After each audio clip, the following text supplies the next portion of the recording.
नमस्कार साथियों, जय श्री राम। आप सभी लोगों का हार्दिक स्वागत और अभिनंदन है। आज हम लोग चर्चा करेंगे 9 तारीख से शुरू होने वाले चैत्र माह की नवरात्रि के बारे में। लास्ट वीडियो में हमने सब बताया था नवरात्रि में चैत्र नवरात्रि की सभी पूरी विशेषताओं के बारे में। अब सामान्य जानकारी जो हर व्यक्ति के मन में एक प्रश्न होता है कि चैत्र नवरात्रि जो भी नवरात्रि आ रही है उस नवरात्रि में हम किस तरीके से पूजा करें, क्या करें, कैसे नहीं करें, उसके बारे में मैं एक छोटा सा वीडियो बना रहा हूँ। इस वीडियो को लास्ट तक देखिएगा, कोई चीज़ छूट ना जाए जिससे आपको पूजा में समस्या आ सके। इसलिए इस वीडियो को पूरा लास्ट तक देखिएगा और अगर वीडियो अच्छी लगे तो लाइक करिएगा, शेयर भी कर दीजिएगा, जिससे अन्य जातक भी देख करके अपने जीवन में आने वाली समस्याओं का समाधान कर सकें। सर्वप्रथम चैत्र नवरात्रि शुक्ल पक्ष प्रतिपदा, चैत्र मास के शुक्ल पक्ष की प्रतिपदा तिथि से शुरू होती है। इसी दिन हिंदू नव वर्ष भी हम लोग मनाते हैं। बड़ा ही पावन दिन है, बड़ा ही पावन महीना है, बड़ा ही प्रभावशाली नवरात्रि होती है। इस नवरात्रि में हम लोगों को 2 दिन का व्रत लोग रखते हैं, चढ़ती उतरती जिसको बोलते हैं। 9 दिन का भी व्रत रखते हैं। इन सभी लोगों के लिए व्रत का नियम क्या है, कैसे करना चाहिए और पूजा की विधि, पूजा करने का तरीका क्या है, उसमें हम लोग आज विस्तार से चर्चा करेंगे। सर्वप्रथम जो व्यक्ति कलश रखता हो, घर में कलश स्थापन करता हो, माता जी का जगराता करता हो, उसके लिए ये है कि 1-2 दिन पहले ही, टाइम बचा नहीं है अब, नवरात्र की पूजा से संबंधित सामान, जैसे मिट्टी का कलश अगर रखते हो तो मिट्टी के कलश ले आएँ, साफ मिट्टी, अच्छा जौ उगाने के लिए अच्छे प्रकार अच्छी क्वालिटी का जौ ले आके रख लें बाज़ार से। पूजा पाठ की जो भी सामानें हैं उसको उठा लें, तिल का तेल, घी, अन्य जो भी पूजा पाठ के सामान है, नारियल, चुंदरी, सब एडवांस में ले आके रख लीजिए ताकि आप ज़्यादा परेशान नहीं होंगे। बहुत मेहनत का काम है, बहुत टाइम लगता है दुर्गा जी की पूजा में, और नवरात्र खास करके नवरात्र के पूजा में बहुत टाइम टेकिंग होता है। आप सोचेंगे कि बता रहे हैं बहुत ज़्यादा टाइम, बिल्कुल बहुत टाइम टेकिंग है, आप इसमें बहुत समय लगता है। इसलिए पहले से सब व्यवस्था किए रहेंगे तो जो शुभ मुहूर्त है उस मुहूर्त में आप कलश स्थापन वगैरह करके पूर्ण लाभ प्राप्त कर सकते हैं। शुभ मुहूर्त के बारे में मैंने पिछली वीडियो में बताया है, अगर आप नहीं देखे हैं तो डिस्क्रिप्शन में उस वीडियो का लिंक दे दूँगा, उसको देख लीजिएगा। इसके बाद आप समस्त चीज़ों की तैयारी कर लीजिए। मुहूर्त में 9 तारीख को जो शुभ मुहूर्त है उस मुहूर्त के अंदर आप अपना कलश स्थापन करिए। अगर आपको 9 दिन का व्रत रखना है तो 9 दिन के व्रत हेतु आपको संकल्प लेना होगा। अगर आप 2 दिन का व्रत रखते हैं चढ़ती उतरती तो उसके लिए भी आपको 2 दिन का संकल्प लेना होगा। कलश स्थापन का अलग संकल्प होता है। कलश स्थापन अगर आप कर रहे हैं तो कलश स्थापन का भी संकल्प लेना होगा। बहुत से लोग अखंड दीप जलाते हैं। अखंड दीप जो जलाता है उसको भी अखंड दीप जलाने का भी संकल्प लेना होगा। अगर आप घर में अखंड दीप जलाते हैं, कलश स्थापन करते हैं, तो आपको घर को अकेला छोड़ के नहीं जाना होता है। 9 दिन कोई ना कोई घर में रहना जरूरी है।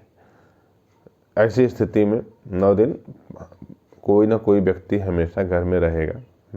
इसलिए ये ध्यान रखिए कि अगर आप कलश स्थापन कर रहे हैं, अखंड दीप जला रहे हैं, तो 9 दिन आपको कहीं घर से जाना नहीं है।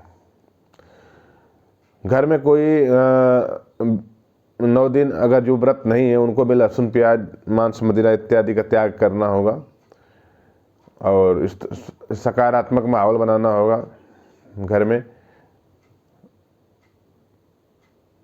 राक्षसी प्रवृत्ति का कोई भोजन न बने और शांति का माहौल होना चाहिए। बहुत ही शुभ पूजा होता है, बहुत साफ सफाई से पूजा ये करना होता है, बहुत ही उत्तम व्रत का पालन करना होता है और बहुत ही आध्यात्मिक और स्वच्छ मन से होना चाहिए। दुर्गा सप्तशती बहुत पावरफुल पाठ होता है दुर्गा सप्तशती का। दुर्गा सप्तशती का पाठ करने का संकल्प लेकर के दुर्गा सप्तशती का पाठ करना चाहिए। दुर्गा सप्तशती का पाठ जो पूरा पाठ नहीं कर सकता है उसको कवच, अर्गला, कीलक, रहस्य, सूक्त, ध्यान, न्यास इत्यादि पाठों को भी किया जा सकता है। जो इन सब पाठों को भी करने में असमर्थ हो वो दुर्गा चालीसा का पाठ करने का भी संकल्प ले सकता है। जो ये भी करने में असमर्थ है वो दुर्गा जी के 32 नामों का जप करने का भी संकल्प ले सकता है। दुर्गा सप्तशती के पाठ करने का जिन्होंने संकल्प लिया है उनको मैं बताना चाहता हूँ कि दुर्गा सप्तशती के पाठ में नरवाण मंत्र का बहुत महत्व है। नरवाण मंत्र का जप पाठ शुरू करने से पहले और पाठ खत्म होने के बाद अति अनिवार्य होता है। उसमें एक माला जप होता है, ओम ऐं ह्रीं क्लीं चामुंडाय विच्चै। इस मंत्र से एक माला जप पहले होता है और इसी मंत्र से पाठ के बाद उपरांत नरवाण मंत्र का जप होता है। दुर्गा सप्तशती का पाठ करने के लिए सर्वप्रथम आपको दुर्गा सप्तशती के देवी कवच का पाठ करना होगा। इसके बाद अर्गला, कीलक, रहस्य, सूक्त, ध्यान, न्यास, अर्चन। इसके बाद दुर्गा सप्तशती का प्रथम अध्याय, द्वितीय अध्याय, तृतीय अध्याय, चतुर्थ अध्याय, पंचम अध्याय, षष्ठ अध्याय, सप्तम अध्याय, अष्टम अध्याय, नवम अध्याय, दसम अध्याय, एकादश अध्याय, द्वादश अध्याय, त्रयोदश अध्याय अर्थात 13 अध्याय का पाठ करके पूरा नरवाण मंत्र का जप करके पूजा के उपरांत माता के सामने क्षमा प्रार्थना, आरती इत्यादि समस्त क्रियाएं करके इसके बाद संध्या के समय आरती अति अनिवार्य है। सुबह के समय आरती भी की जाएगी, शाम के समय संध्या वंदन भी किया जाएगा।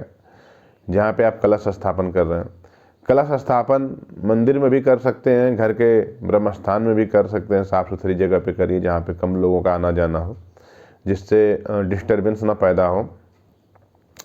इस तरीके से आप कलश स्थापन कर सकते हैं। अगर आप कोई भी पूजा नहीं कर सकते हैं तो दुर्गा सप्तशती के अंत